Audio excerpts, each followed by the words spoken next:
E a unção derramada, ela também nos afasta do pecado. Porque enquanto você não está no nível que Deus quer, você é bombardeado pelo inimigo. Mas quando tu entra no projeto e no propósito de Deus, tu começa a ver a glória de Deus acontecer através da tua vida. José, se ele não tivesse a unção que Deus tinha derramado para ele, no chamado dele, ele tinha caído com a mulher de Potifar. Mas a unção deu força para ele fugir do pecado.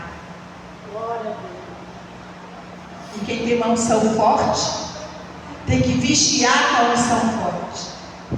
Para saber para que ela vai ser usada e como. E como é que você vai saber onde que tu vai ser usada com a tua unção? Perguntando daquele que está te chamando nessa noite. Ele cantará no show, cantará. Sansão com uma unção extraordinária, mas foi usada pelo lado errado do pecado, da desobediência. E tão grande como foi o poder de Deus sobre ele, foi a destruição dele também. Porque você sabia que a unção que Deus derrama sobre nós, ela não é para o céu, ela é aqui para a terra. Hoje eu vou ungir de pastor, com a permissão dele, para derramar, porque tem um homem com chamada extraordinária, que é o pastor Deus, e a pastora Câmara. E eu fui orar no Senhor, eu posso ungir ele hoje, porque as coisas estão lá, sempre os dois juntos. Sabe o que Deus falou para mim? Nada impede quando eu quero agir. E depois ele vai ungir ela. Porque a unção é algo que se tira de uma pessoa, Deus derramou sobre mim e eu posso derramar sobre outra pessoa. Você entendeu? Lembra de certo? O sogro de Moisés se levanta, meus filhos, e de você tu vai tirar a unção do chamado e ministrar sobre eles. Deus me deu um comando agora, pastor. Eu quero que o senhor suba aqui, que eu vou lhe ungir. E aqueles que quiserem receber essa unção também extraordinária, não vai ser de mim. Eu vou derramar sobre ele. E ele, com a sabedoria do Senhor, vai ungir aquele que quiser da parte de Deus. Porque eu não faço parte desse ministério, eu não sou líder desse ministério. Eu posso derramar sobre ele, tirar de mim para ele. Agora vocês, saem dele para vocês. Vem para cá, pastor. Vocês entenderam? Amém. Esse ato profético que eu vou fazer aqui dessa unção é algo que tudo está na Bíblia. O meu ministério é o ministério da palavra. A unção é a ferramenta maior que Deus nos dá para executarmos o nosso chamado aqui na terra. Amém. Ela não é para o céu, ela é para a terra. Quando o homem ou a mulher de Deus parte para a glória, a unção fica na terra. Lembra de Eliseu? Ele partiu e a unção ficou lá na sepultura dele. Quando os soldados iam enterrar o colega, quando viram que estava sendo perseguido com a rapidez, jogaram o caixão, caiu em cima da sepultura de Eliseu. E a unção estava lá e o rapaz ressuscitou. Agora sabe o que vai subir com você para a glória? O teu caráter de Cristo. O caráter do líder, do homem e da mulher de Deus vai subir com ele. Porque a Bíblia diz que assim como o nosso Deus é, nós seremos. Então essa unção que eu vou derramar para o pastor é uma unção para dar a ele o quê? Vai dar assim um respaldo, vai dar uma potência no chamado dele. Ele já tem autoridade, já tem o chamado, mas agora o inimigo vai ficar mais furioso que ele vai ter a unção. Mas não podemos ter medo do nosso adversário.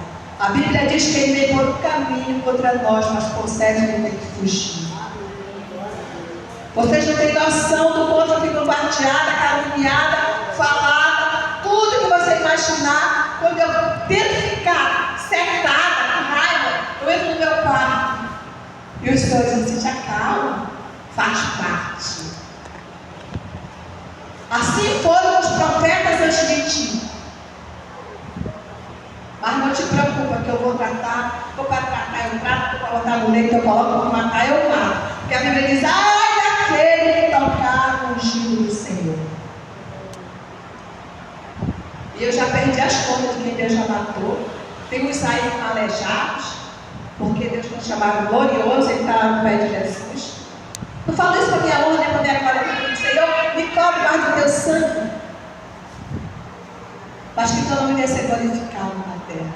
Eu não tenho marido, eu não tenho filho, eu não tenho ninguém que ande do meu lado, marcante por mim, mas eu tenho o Todo-Poderoso, que me justifica, diz a palavra de Deus. Cadê o rapaz que canta? Eu gostaria que ele louvasse o louvor enquanto eu vou fazer essa unção sobre o pastor.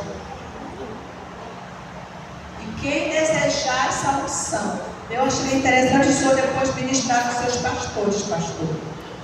Porque, queira quer não, vocês agora vão se tornar uma muralha. Glória. O inimigo pode vir, mas vai bater e levar. Porque se ele tem as organizações dele lá no mundo espiritual, o nosso Senhor também tem em nosso favor. Glória a Deus. Amém?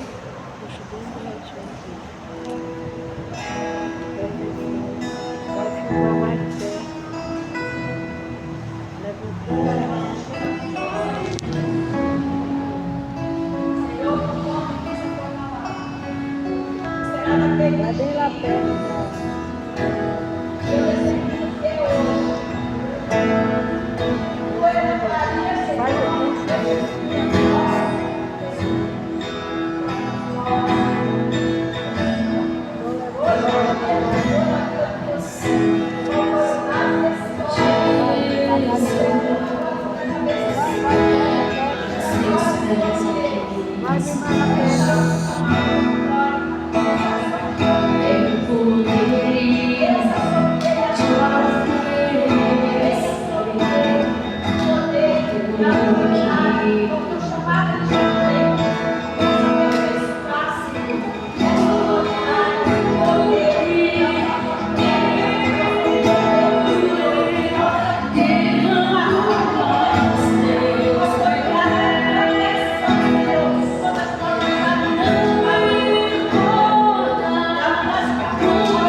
se mantém.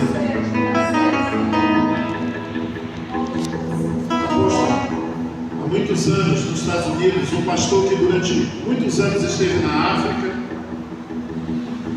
na Índia, que é um dos desafios mais difíceis, e quando ele voltou para o seminário, ele foi pregar para o seminarista e disse assim: quantos aqui querem colocar a sua vida à disposição dos reis dos reis, senhores dos senhores, para a obra missionária? E ninguém levantou a mão naquele seminário. E ele já era de cabelinho branco, e ele mesmo desceu e se ajoelhou e falou: Senhor, me manda de volta, porque não tem ninguém que queira ir. Quando ele desceu e se ajoelhou, alguns jovens lá de trás vieram e disseram: eis-me aqui, envia-me a mim. E hoje eu quero fazer um apelo. Se você, no fundo da sua alma, por algum propósito, quer responder ao chamado de Isaías, quando ele disse: eis-me aqui, envia-me a mim, eu convido você a sair do seu lugar e se ajoelhar aqui na frente, e você tratar direto com Deus do que Ele colocou na tua alma. Eu não vou fazer o segundo apelo, eu já fiz. Se você quer, venha.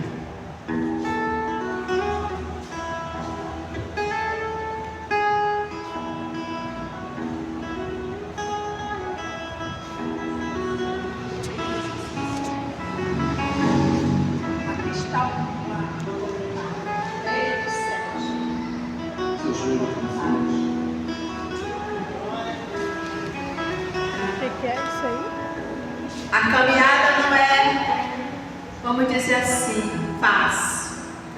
Mas eu quero te dizer que nós temos o respaldo daquele que se garante por nós.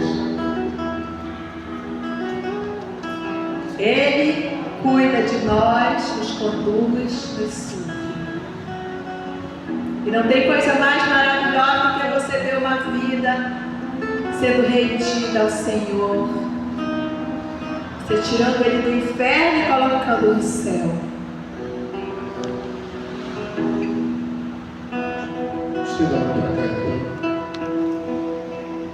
Espírito Santo de Deus, aqui está a tua igreja chamada, e todos aqui tomaram uma decisão por ti, Senhor, te aceitando como Senhor e Salvador. Aqui está a tua serva, aqui está agora, Senhor, duas mulheres, uma jovem e uma já, que há muitos anos foi-se embora da minha vida e agora volta para os teus caminhos. Eu quero nesse momento agora liberar também o tratamento que o Senhor tem com essas pessoas que querem servir a tua obra, que estão aqui contigo, se colocando à disposição para serem usadas, para serem como flecha polida, como flecha da mão do valente, como espada desnuda para atacar e desbaratar toda a obra das trevas e toda a obra do mal, e nessa terra, para a glória e honra do teu nome. Aplauda o Senhor em nome de Jesus. Amém. Apóstolo, muito obrigado. Nós vamos agora com ela orar para que você levante uma oferta, apresente a Deus a sua oferta, e temos um desafio. A pastora agora tem em São Paulo, disse: quem sabe Deus não abre uma porta e a gente pega uma passagem, vai daqui até São Paulo.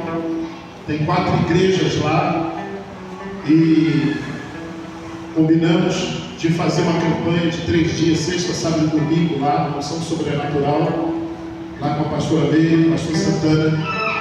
E a primeira coisa que as pessoas dizem para mim assim é: por que o senhor viaja tanto, pastor? Eu vou falar para você aqui. Já está chegando quase a 3.000 voos que eu fiz. A igreja ouviu ou não? A Latam, a Gol, a Varig, a Transbrasil e outras empresas, eles mapeiam quando você vai, quando você compra uma passagem. E essas empresas, elas prestam conta do teu teu CPF direto à Receita Federal e fica no arquivo. Da mesma maneira que se um dia você fez um empréstimo há muitos anos, e você entra nesses dados agora com a lei de proteção de dados, e lá você pede para comprovar se a tua vida financeira confere com aquelas passagens que você está fazendo, mas principalmente por uma coisa: combate ao tráfico de órgãos, ao tráfico de mulheres, ao tráfico de crianças e ao tráfico de drogas, entorpecentes e material genético. Principalmente por causa disso, as empresas são obrigadas a reportar no teu CPF por onde você foi, aonde você foi, com quem você foi, quanto tempo foi tirada aquela passagem, e eles geram um relatório. Você pode acessar os seus dados financeiros primeiro. Você coloca o período, e a cada 5 anos eles deletam se você não pedir. E eu quero dizer para você que há muitos anos, muitos anos, apóstolo, ainda garoto, eu fui visitar uma igreja, e quando eu vou chegando lá, a irmã diz, uma profeta diz para mim: olha o pastor aí, olha para o lado. E eu estava tratando com um rapaz que era homossexual. Ele inclusive queria se jogar das pedras da Ponta Negra para se matar na seca. E eu estava tratando com ele. Ele é da igreja da Restauração. E eu disse para ela: onde que a senhora viu um pastor? Ela disse: 2 pastores. E eu ri comigo. Sabe o que Sara fez quando Deus falou que ela teria um filho, que ela riu? E depois ela teve a cara de pau, vamos assim dizer, a cara de madeira de dizer para Deus que ela não tinha rido. E o Senhor disse: riu sim. Você riu sim. E aí eu disse para ela: eu não estou vendo nenhum pastor aqui. Ela disse: eu estou vendo o cajado na sua mão. Eu disse para ela: não, minha irmã, a senhora viu errado. Eu vou ser aluno de engenharia, eu vou ter a minha empresa, eu vou ter meu avião, eu vou ter meu carro, meu barco, minha casa, e eu não vou prestar conta para ninguém de onde vem esse dinheiro. Quando eu quiser viajar, eu viajo. Quando eu quiser voltar, eu volto. Quando eu quiser passar de barco, eu passeio. Quando eu quiser, se eu quiser comprar um helicóptero, abrir minha empresa, eu vou prestar conta somente a Deus. Ninguém vai colocar nada nessas mãos, porque era um grande orgulho que eu tinha de falar: Senhor, me dá inteligência, mas eu não aceito oferta. Eu gostava de ofertar. Uma vez na Assembleia de Deus Centro Central, pastor Edson Alves, um dos fundadores da igreja tradicional, recebeu um pastor que estava com câncer do fígado. E esse pastor do interior, muito pobrezinho, eu não sabia que funcionava assim, mas é assim que a Assembleia de Deus é. E aquele pastor chegou verde, já estava igual fígado podre. E eu estava do lado. Quando ele chegou e disse: eu vim aqui pedir uma ajuda. E esse pastor, vice-presidente das Assembleias de Deus, eu era um dos tesoureiros da igreja, arrecadava R$1 bilhão.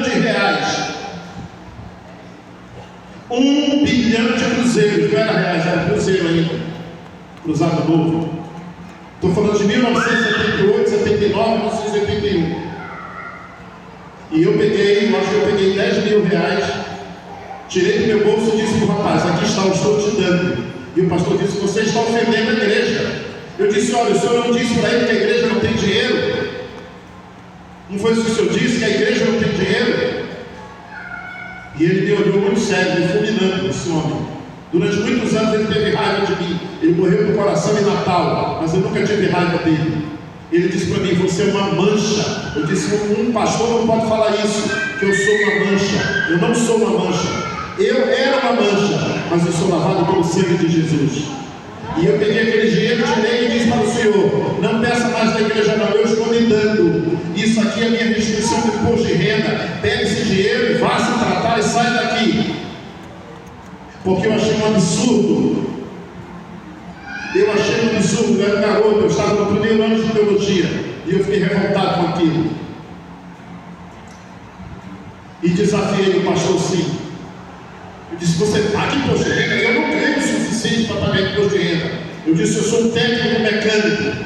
Eu tenho 8 meses e 7 dias de estágio na Philips Pan industrial. E eu saí fui contratado como técnico júnior da Sony.